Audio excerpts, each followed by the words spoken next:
여러분 안녕하세요. 급식경영 및 마케팅 전략 김광호 교수입니다. 오늘은요. 급식경영의 지휘와 조정 중에 의사소통부터 시작하도록 하겠습니다. 지휘와 조정에는 의사소통이라는 수단이 빠질 수가 없습니다. 그래서 먼저 의사소통의 과정이라는 거를 우리가 학문적으로 정리된 게 있으니까 한번 보도록 하겠습니다. 먼저 의사소통을 시작하는 사람을 우리는 발신자라고 부르고요. 그 의사소통의 대상자를 수신자라고 부를 겁니다. 먼저 우리가 의사소통을 하기 전에는 생각을 해야 됩니다. 이 생각을 부호화하죠. 이게 말이 될 수도 있고요. 그리고 글이 될 수도 있고 또 다른 표정이나 이런 제스처 이런 것들이 될 수도 있습니다. 이런 것들을 우리는 의사소통의 채널이라고 부릅니다. 그런 채널을 통해서 메시지가 전달이 될 수 있겠죠. 그러면 수신자가 이걸 받아들여요. 수신을 합니다. 그리고 해석을 하고 이해를 할 수가 있겠죠.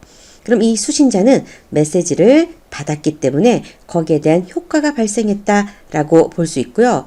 우리가 이렇게 받아들이게 되면 다시 발신자에게 반응을 하게 됩니다. 그걸 피드백이라고 얘기를 합니다. 그리고 이런 의사소통에는 소음이란 것들이 발생할 수 있습니다. 그래서 이런 것 때문에 잘못 이해를 하거나 오해를 하거나 이런 것들이 일어날 수 있겠죠. 자, 그러면 의사소통의 방법, 아까 방금 얘기했던 것은 그렇게 중요한 건 아닙니다. 의사소통을 학문적으로 정리하면 이렇다라는 거고요. 이제 의사소통의 유형부터 여러분들한테 중요한 내용입니다. 보도록 할게요. 공식적인 의사소통이 있고 비공식적인 의사소통이 있어요. 그럼 공식적인 의사소통이란 어떤 것인가? 체계적이고 계획적이며 권한 구조에 따라서 주로 이루어지는 겁니다. 비공식적인 의사소통은 여러분들이 단어만 들어도 이해할 수 있을 거예요. 조직 내에서 자연스럽게 생겨난 비공식적인 조직. 그러니까 향후회.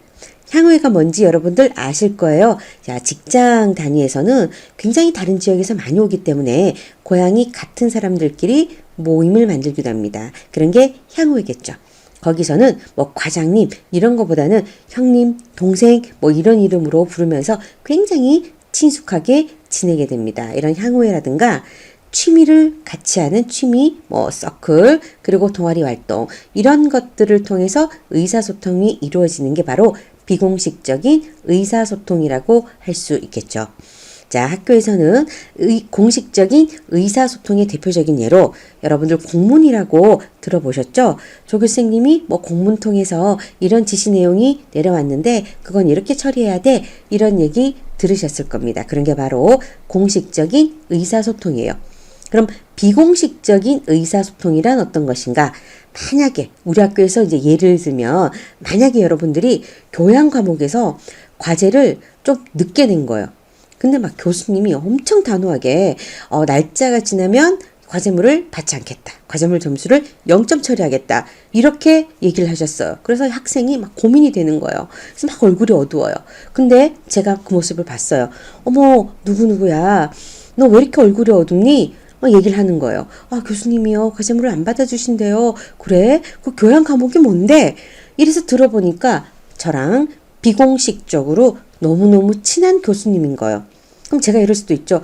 그래? 그럼 그 교수님한테 너 이러이러한 사정이 있겠죠. 그죠? 그냥 늦게 내는 거는 아마 안 도와줬을 거예요. 근데 만약에 제가 네가 집에 이런 일이 있고 어머나 그랬구나.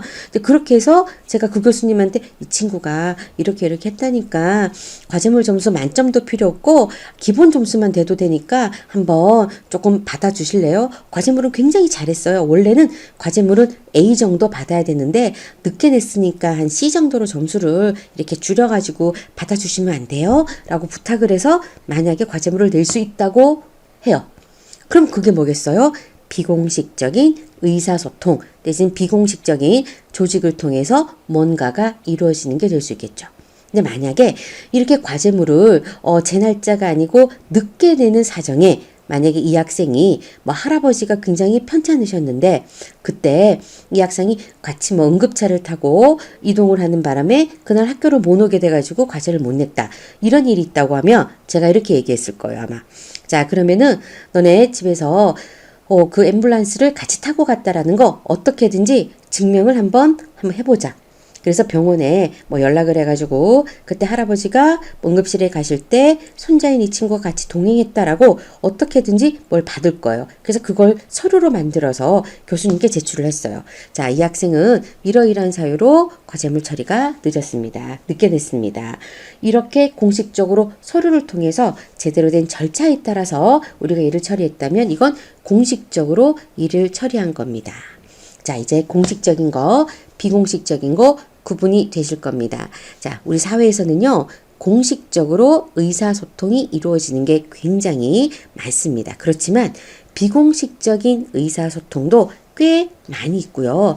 그리고 의외로 조직에서 비공식적인 루트를 통해서 이루어지는 일도 꽤 많이 있습니다. 그렇기 때문에 의사소통, 공식적인 거는 괜찮은 거고 비공식적인 거는 뭔가 이런 말 좀 써도 될까 모르겠는데 뭐 꼼수라든가 이런 식으로 무조건 나쁘게 볼 거는 아니라고 볼 수 있어요. 그래서 비공식 조직을 통해서도 많은 일이 이루어지고 그리고 진짜로 일은 이루어지지 않더라도 분위기가 조성되거나 이런 것들도 있을 수가 있습니다. 자, 그리고 의사소통에는 수직적인 의사소통이 있고요. 교차적인 의사소통 이렇게 두 가지로 볼 수 있습니다. 자, 수직적이라고 하면 아래, 위죠. 상향적인 의사소통이란 무엇일까요? 자, 하급직의 사원이 상급자에게 문제점이나 애로사항을 보고한다. 이런 것들은 상향적 의사소통이 될 수 있습니다. 그리고 업무 개선을 위한 제안을 한다거나 성과 보고를 한다거나 그리고 혹시 뭐 안 좋은 일이 있어가지고 불평불만을 한다거나 그리고 재무 및 회계 보고를 한다. 그리고 여러 가지 업무적인 보고를 하는 게 바로 상향적인 의사소통이라고 할 수 있고 이럴 때는 설명과 설득이라는 방법을 통한다고 되어 있습니다. 자, 상사에게 설명을 하겠죠. 상사와 나의 의견이 다르다. 그러면은 설득이라는 과정을 통해서 우리가 의사소통을 합니다.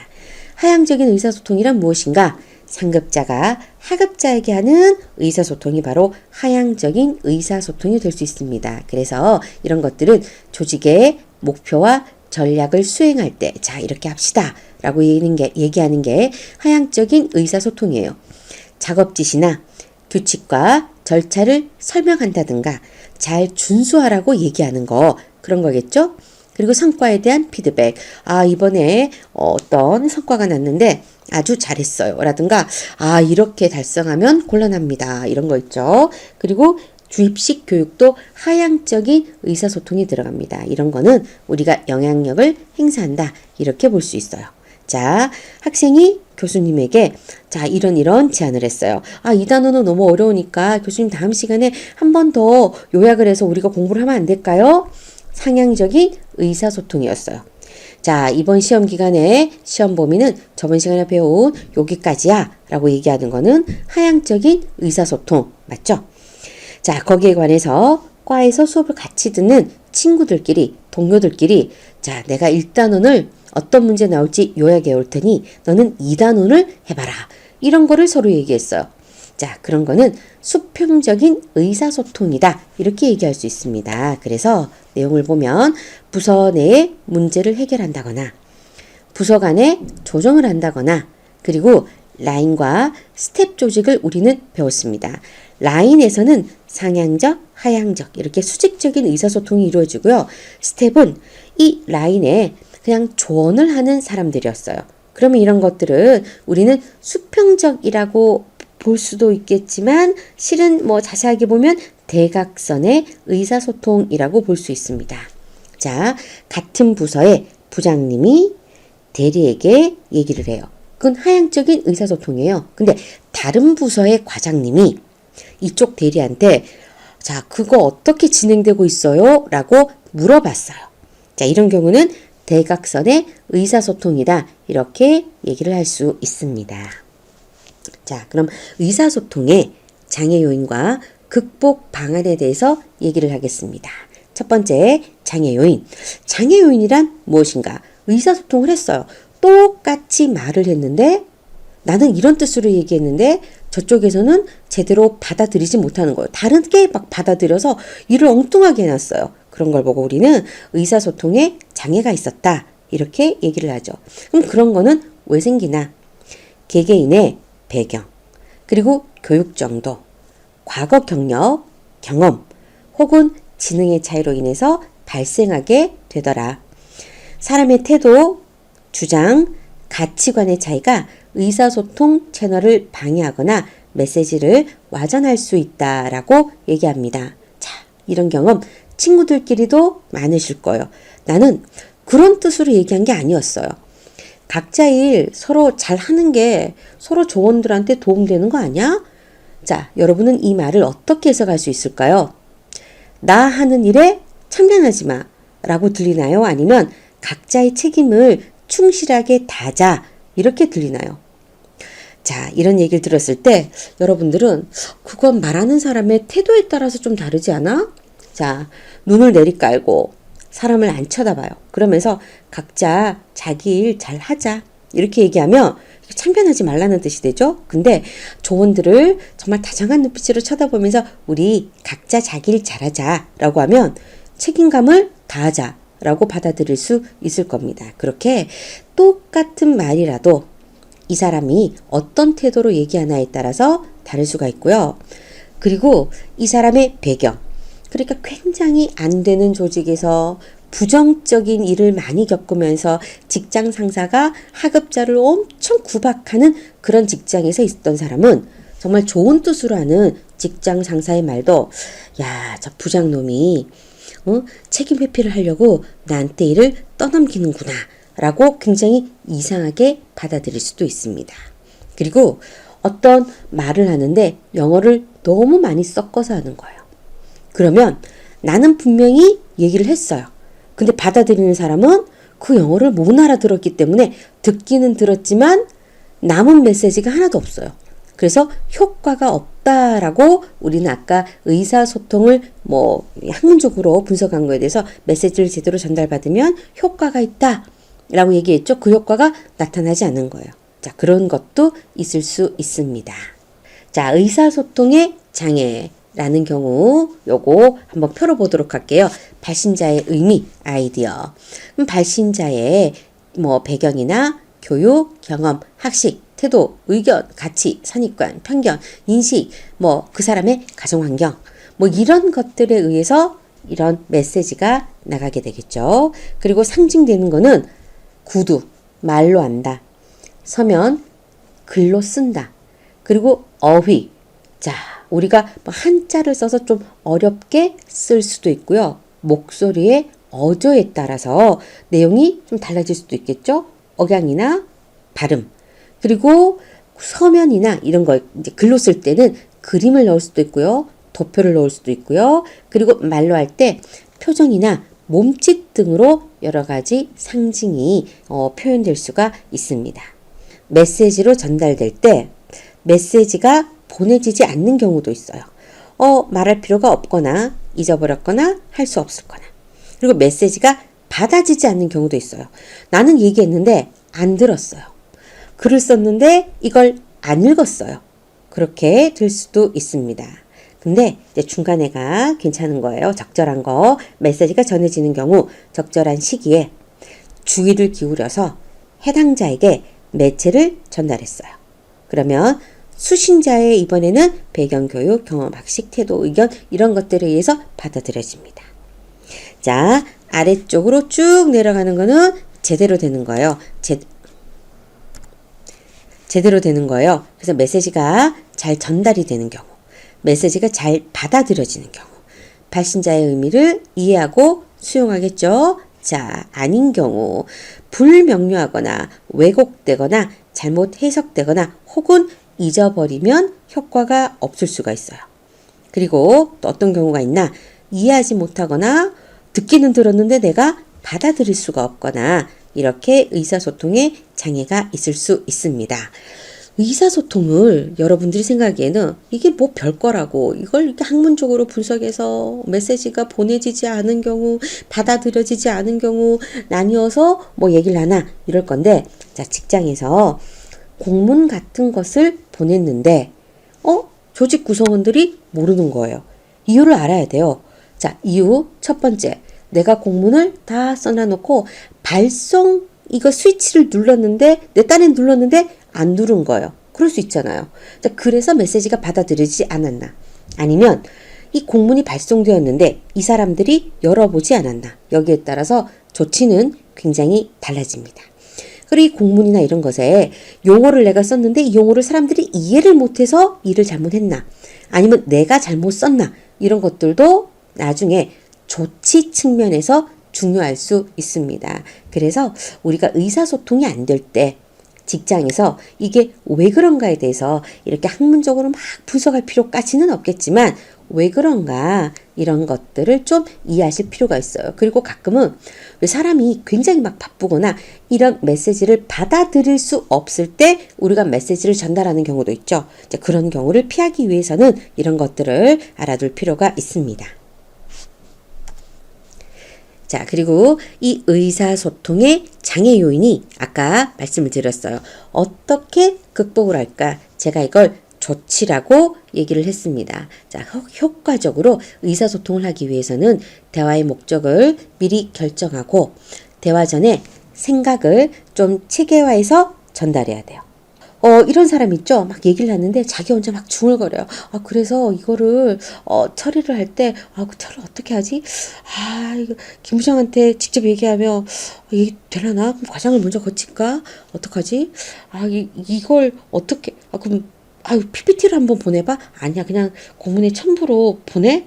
아니야, 프레젠테이션 하는 게 더 좋겠나? 막 이렇게 중얼거리는 사람이 있다고 봐요. 되게 황당하죠? 이 사람 딴에는 뭐 그런데요. 내가 얘기를 하면서 내 생각을 정리하는 거야. 그러니까 좀 들어줘 라고 얘기할 수도 있어요. 근데 우리 상대방인 경우 되게 짜증나지 않나요? 자, 우리는 나는 이 일을 김대리와 함께 협업을 해서 PPT로 만든 다음에 프레젠테이션을 통해서 얘기를 할래. 라고 전달해주면 얼마나 좋아요. 그죠? 근데 나한테 얘기를 하면서 막 자기 생각을 정리하는 거예요. 효과적이지 않죠? 그럼 우리 듣다가 헷갈리잖아요. 처음에 집중해서 들었어요. 집중해서 들으면 뭐 딴 얘기를 막 하는 거예요. 그래서 부서끼리 먼저 아이디어 회의를 하고 아이디어 회의를 하는구나. 우린 이렇게 받아들였어요. 왜? 대화 초기에만 집중을 해서 듣다 보니까 대화에 이 집중을 못 하게 돼요. 막 헛소리처럼 막 하니까. 뒤는 못 들었어요. 이 사람의 생각을 다 정리한 후를. 그래서 우리는 아이디어 회의를 해서 결정한데 이렇게 알고 있는데 나중에 보면 프레젠테이션을 한다는 거예요. 자, 이런 경우는 의사소통이 제대로 됐다고 볼 수가 없겠죠. 그래서 의사소통할 때는 대화의 목적을 미리 결정하고 대화 전에 생각을 제대로 정리를 해서 그런 다음에 전달하는 게 맞는 방법입니다. 옳은 방법이죠.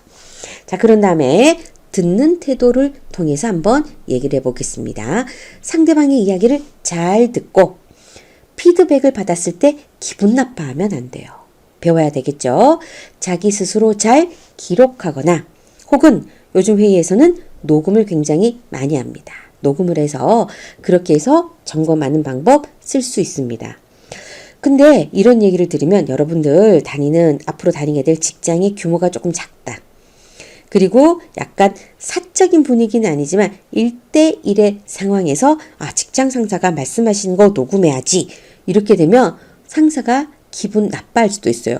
저놈의 자식이 내가 하는 말을 왜 녹음하지? 나중에 이렇게 얘기했잖아요 라고 뭐 덤비려고 그런 거 아니야? 이럴 수도 있기 때문에 미리 녹음을 한다고 말씀을 드려야 돼요. 그리고 제가 잘 못 알아들을까봐 녹음을 하겠습니다 라고 했을 때 상대방이 녹음을 해라 라고 얘기를 하면 녹음을 하시는 거고요. 상대방이 녹음하지 마. 내가 오늘 얘기 잘 요약해서 메시지를 메모로 적어서 줄게 라고 얘기할 수도 있잖아요. 내지는 아니야 그냥 적어. 별로 중요한 얘기 아니야. 간단해. 라고 얘기하면 녹음을 하시면은 안 됩니다. 근데 요즘에는 공식적인 회의 이제 자리마다 마이크 있고 이런 회의 꽤 있어요. 그런 회의를 하게 되면 회의 내용은 녹음이 됩니다. 라고 얘기하는 경우도 꽤 많이 있습니다. 네, 자, 요런 내용까지 봤고요. 자, 바람직한 의사소통의 기술. 자, 의사소통을 잘 하는 방법에 대해서 여기서는 얘기를 하고 있습니다. 네, 이거 제대로 보면 굉장히 재밌는 표현이 많습니다. 자, 한번 보도록 할게요. 자, 의사소통 기술에서 사람이 아닌 논지에 초점을 둘 것. 문제를 다룰 때는 사람을 비난하지 말아라. 라고 얘기하는 게 있어요. 자, 좋은 표현으로는 김 선생님의 예약을 찾을 수가 없네요. 예약이 안 보이네요. 이게 좋은 표현이고요. 나쁜 표현은 수경 씨, 김 선생님의 예약을 왜 빠뜨렸어요? 라고 묻는 게 나쁜 표현이래요. 자, 우리가 똑같은 말이라도 듣기 괜찮은 말이 있고 들었을 때 기분 나쁜 말이 있죠. 이거 실수했나 봐요. 라고 얘기하는 건 듣기 좋아요. 근데 너 맨날 이러냐? 이러면은 기분이 나쁘겠죠. 그리고 항상 어떤 일을 해결하고자 할 때, 자, 예약을 찾을 수가 없어요. 예약이 안 보여요. 빠진 것 같아요. 그렇지만 누가 이것을 빠뜨렸을 거라고 딱 단정을 지어서 사람을 공격하는 습관, 이런 것들은 고치는 게 좋다라고 합니다. 그리고 말과 행동이 일치할 것이라는 게 있어요. 자, 좋은 표현으로 이거 아주 솔직하네요. 너무 승진을 못해서 기분이 좋지 않아요. 나쁜 표현, 화가 났냐고요? 아니요. 나 승진 못한 것에 신경 쓰지 않아요. 아니, 사람들이 눈치를 보게 돼요. 그래서 그냥 자기가 안 좋을 때 저 승진 못해서 오늘 좀 우울해요. 오늘만 우울하고 내일 괜찮아질 거예요. 저 괜찮습니다. 이 정도는 좋은 표현. 나쁜 표현, 아니요. 저 화 안 났는데요. 화 안 났어요. 이렇게 얘기하면 주위 사람들이 눈치를 봐요. 근데 아까 얘기한 저 오늘 승진 못해서 기분이 안 좋아요. 이러면 괜찮아. 위로해줄게. 이렇게 분위기가 되겠죠? 그리고 다음에 곧 승진 금방 떠 있어. 그거 될 거야. 사람들이 위로해주고 다 같이 잊어버릴 수도 있어요. 그래서 직장에서 본인의 감정을 직장에서는 감정을 드러내면 안 된다. 이런 말을 하면서 아예 안 드러내야 되는데 다 티가 나는데 아주 얼굴 확 굳혀가지고 분위기 싸게 만드는 사람이 있거든요. 그런 거 직장에서 굉장히 안 좋은 의사소통의 방법입니다. 자, 그 다음에 세 번째. 이제 이게 설명이 더 어려워요. 평가적인 언어보다는 기술적인 언어를 사용할 것. 무슨 말인지 모르겠죠? 한번 보도록 할게요. 이번 연수 내용에 실망했어요. 다음에는 실기교육도 병행했으면 좋겠어요. 자, 이거랑 이번 연수는 엉망이었어요. 다음에는 잘했으면 좋겠어요. 비슷하게 보이죠? 근데 뭐가 다른지 한번 우리가 보도록 할게요. 이번 연수가 엉망이라는 게 아니라 이번 연수 내용이 별로였다. 다음에는 이것까지 하면 제대로 될 것 같다. 정말 똑같은 내용인데 좀 더 기술적으로 좀 세분화해서 똑바로 얘기하니까 알아들을 수가 있는 거예요. 예를 들면 김광옥 정말 엉망이야. 이렇게 얘기하는 거랑 김광옥 교수님 오늘 머리 스타일은 엉망이야. 다르죠. 아까는 사람 자체를 다 깔아뭉개는 내용이었고 그 다음에는 머리 스타일만 좀 이상했다라고 구체적으로 뭘 얘기해 줄 수 있잖아요. 이런 게 좋은 표현이에요. 자, 제가 학생들한테 예를 들어서 야, 나 진짜 너한테 실망했다 라고 하면 그 친구가 얼마나 가슴이 철렁 내려앉겠어요. 내가 왜? 이럴 건데 야, 넌 이때까지 잘하다가 이번 과제물만 좀 성의가 없는 것 같더라 라고 얘기하면 굉장히 놀라지는 않을 것 같죠? 과제물만 실망이었어? 다른 거에는 교수님한테 실망시켜 드린 내용이 없구나 라고 여러분들이 받아들일 수 있어요. 그래서 서로 친구들끼리 지금 학과에 있는 친구들끼리 혹은 이성 간에도 이걸 분명하게 해야 될 것 같아요. 난 정말 너한테 맨날 실망이야. 이렇게 얘기하면 이때까지의 일을 다 부정하는 거예요. 그러지 말고 너의 이런 점이 나는 좀 마음에 들지 않아. 이렇게 얘기하는 게 좋을 것 같습니다. 다른 사람의 의견을 존중할 것. 이 문제에 대한 당신의 의견은 무엇입니까? 당신은 이 문제에 실질적으로 참여하지 않았으니 내 계획에 따르세요. 이거는 굉장히 뭔가 명령하는 것 같고 그 사람의 의견을 완전히 무시하니까 이렇게 한번 물어보라라고 하네요. 근데 전 개인적으로 참여 안 했으면 의견을 조금만 내든가 안 내야 된다고 저도 생각을 하거든요. 그래서 요거는 여러분들이 받아들이기가 조금 어렵지 않나 싶은 생각도 듭니다. 그렇지만 그래도 다른 사람의 의견을 존중해라. 이제 예가 조금 잘못된 것 같아요. 저 같으면 이렇게 하는 게 좋은 표현이라고 써놓을 것 같습니다. 나는 이런 의견을 낼 건데 당신은 어떤 의견을 내시겠습니까? 라고 물어보는 게 좋겠죠. 자, 그 다음에 메시지를 명확히 할 것. 이거 엄마들이 많이 쓰는 표현인데 너는 맨날 그러더라. 맨날은 안 그랬거든요. 예. 자, 그래서 나쁜 표현 요즘 종종 늦는군. 이렇게도 얘기 안 했을 거예요. 영철 씨는 맨날 늦어. 지각쟁이야. 라고 하는 나쁜 표현이 있고요. 정확한 표현, 좋은 표현. 영철 씨는 지난주에 2번 지각했어요. 차라리 이렇게 콕 집어주는 게 나아요. 정확하게. 자, 그 다음에 앞에 한 말에 관련 있는 말을 해야 된다고 하네요. 자, 우리 새 컴퓨터가 목요일에 도착한대요. 제가 벌써 나쁜 표현을 보고 좀 웃고 있는 거예요. 그럼 거기에 대한 얘기를 해야 되는데 갑자기 어머 오늘 우리 팀장님 옷이 멋지지 않아요? 안 듣고 있는 거잖아요. 그래서 이런 거는 좋은 의사소통이 아니다. 자, 남의 말을 인용하지 말고 본인의 의견을 말할 것. 자, 나쁜 것부터 볼게요. 사무실 배치를 바꾸자는 당신의 계획이 참 좋기는 한데 현정 씨가 결코 동의하지 않을 거예요. 이거 무슨 말인지 아시겠죠? 자, 이 말을 하는 당사자는 동의한다는 거예요? 안 한다는 거예요?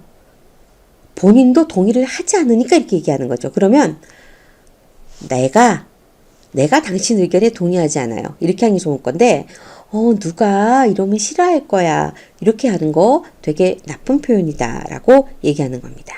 그리고 적극적으로 들을 것. 자, 나쁜 표현부터 볼게요. 예. 야, 제대로 안 듣고 그냥 무조건 예라고 하는 거죠. 네. 그래서 가끔요, 굉장히 적극적인 것처럼 보이기 위해서, 네네를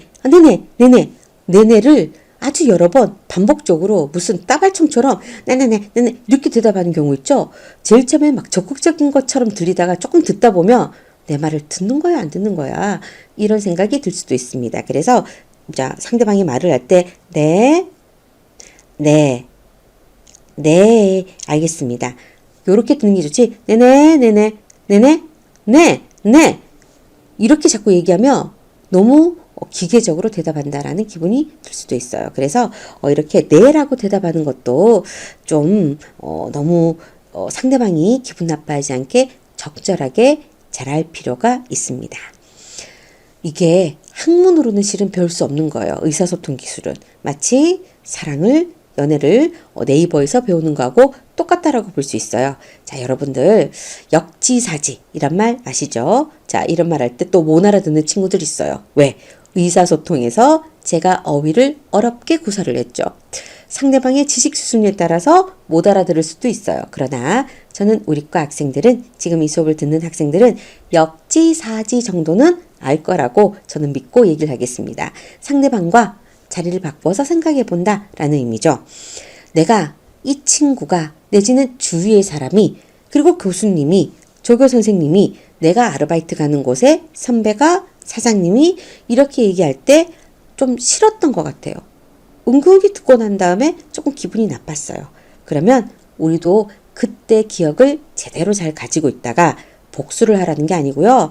나는 그런 표현을 안 썼으면 좋겠다 라고 얘기를 드리는 거예요. 그래서 바람직한 의사소통의 기술은 이건 학문적으로 배울 게 없어요. 지금 교재에도 나오고 지금 여러분들이 느껴봐야 되는 거니까 제가 말씀을 드렸는데 자, 이런 거는요. 여러분들 실제 상황에서 제대로 느껴보고 잘 실천하시기를 바랍니다. 자, 그 다음으로는 의사소통의 장애 요인과 극복 방법이 있어요. 자, 개인적인 수준의 차이가 있다. 이럴 때는 어떻게 극복을 해야 되나 적극적으로 들어야 되고요. 그리고 만약에 역지사지를 못 알아들으면 모른다는 표정을 지어주세요. 그러면은 상대방도 얘가 모르나 싶어서 상황을 한번 바꿔보자고 라고 다시 한 번 더 얘기하면서 설명을 할 수가 있겠죠. 그런 식으로 극복을 하면 되고요. 채널과 미디어 선택의 오류.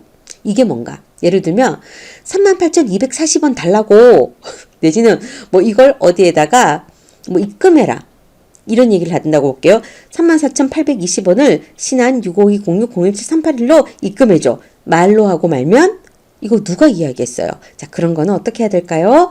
메모를 해야 됩니다. 그래서 메모를 할 내용과 그리고 뭐 구두로 할 내용 이런 것들을 잘 선택해서 구두냐 메모냐 이런 식의 적절한 채널을 선택해야 된다 이런 거죠. 그리고 의상의 오해 말 뜻을 좀 오해할 수 있을 때에는 상대방의 입장을 이해해서 그 사람의 입장이 되어서 좀 단어를 풀어서 내지는 오해하지 않도록 얘기하는 거. 그런 것도 좋고요. 그 다음에 단서의 불일치라고 돼 있는데 단서의 불일치라는 거는 이 사람이 말할 때 실수할 수도 있어요. 내가 A라고 생각하는데 자기도 모르게 B라고 뱉을 때 있죠. 근데 배회 관리의 활용이라고 돼 있는데 이게 무슨 말인가 하면 내가 그걸 잘 듣고 있으면 이건 말뜻상 B라고 해야 되는데 이 사람이 A라고 한 것 같아 라고 알아차리는 거예요. 그래서 말로만 들었을 때는 분명히 A라고 했지만은 정황상 B인 경우도 있죠. 그렇게 다른 주변 상황이나 여러 가지를 잘 고려해서 알아듣는 게 바로 극복 방법이 될 수도 있습니다. 그리고 지위와 권력의 차이. 자, 굉장히 지위가 높은 분이 얘기를 해요. 그러면은 다시 되물어볼 수 없어서 확인을 못하는 경우도 있죠. 이럴 때는 신뢰와 개방적인 분위기를 통해서 다시 물어볼 수도 있잖아요. 그런 것을 통해서 의사소통의 장애를 극복해라 이런 거고요. 그리고 부서 간의 욕구와 목표의 차이가 있어서 문제가 되면 공식적인 채널을 다양하게 개발해라. 부서끼리 좀 문제가 있어요. 서로 의사소통이 안 되고 있어요. 그러면 공식적인 채널을 공문이나 회의나 이런 것 외에도 왜 티파티를 겸해서 차 한잔 마시면서 하는 회의 이런 것도 만들 수가 있겠죠. 그럼 좀 더 편안하게 얘기를 할 수 있을 거예요. 그런 것을 통해서 의사소통의 장애를 잘 한번 극복해봐라 이런 거고요. 과업 수행에 부적합한 커뮤니케이션 네트워크가 있다. 이게 참 말이 어렵죠. 이게 뭔가 일을 하기에 좀 부적합한 커뮤니케이션, 이게 의사소통의 네트워크다. 이것도 여러분들한테 어렵게 느껴질 수가 있어요. 자, 일을 하는데 바로바로 얘기를 좀 했으면 좋겠는데 이게 바로바로 얘기가 안 되는 상황일 수도 있다라는 거예요. 그러면 이 일을 하기에 가장 적합한 회의 형태나 의사 소통의 채널이나 이런 것들을 만들어라 이거예요. 요즘에 전화기에 보면 이런 기능 있죠? 그룹 통화 기능. 회의를 한 3명에서 4명 정도 얘기할 때 되게 좋은 기능이에요. 써보셨나 모르겠어요. 한번 써보세요. 왜냐하면 한 사람이 그래? 그럼 그거 A라는 분께 여쭤보고 A라는 분께 여쭤봤어요. 근데 또 뭐가 안 맞아요. 그럼 B한테 전화해요. A라는 분이 이런 거 안 맞대요. 회의 시간 정할 때 이럴 수 있겠죠? 그럼 다시 한번 조정해 볼게요. 또 전화하고 또 전화하고 내가 중간에서 A, B, C 조정하느라 정신이 없어요. 전화하다 보면 잘못 전할 수도 있죠. 이게 뭔가 과업 수행에 부적합한 커뮤니케이션 네트워크라는 거예요. 근데 그룹 통화를 딱 했어요. 그룹 통화 3명이나 4명 같이 전화할 수 있는 그런 커뮤니케이션이에요. 그런 방법이에요. 그랬더니 그 자리에서 바로바로 A랑 나를 거치지 않고 B가 바로 얘기하고 C가 듣다가 동의하고 그래서 회의 일정이 딱 정해지는 거예요. 되게 쉬워졌죠. 이런 게 바로 극복 방법이다. 이럴 수 있고요.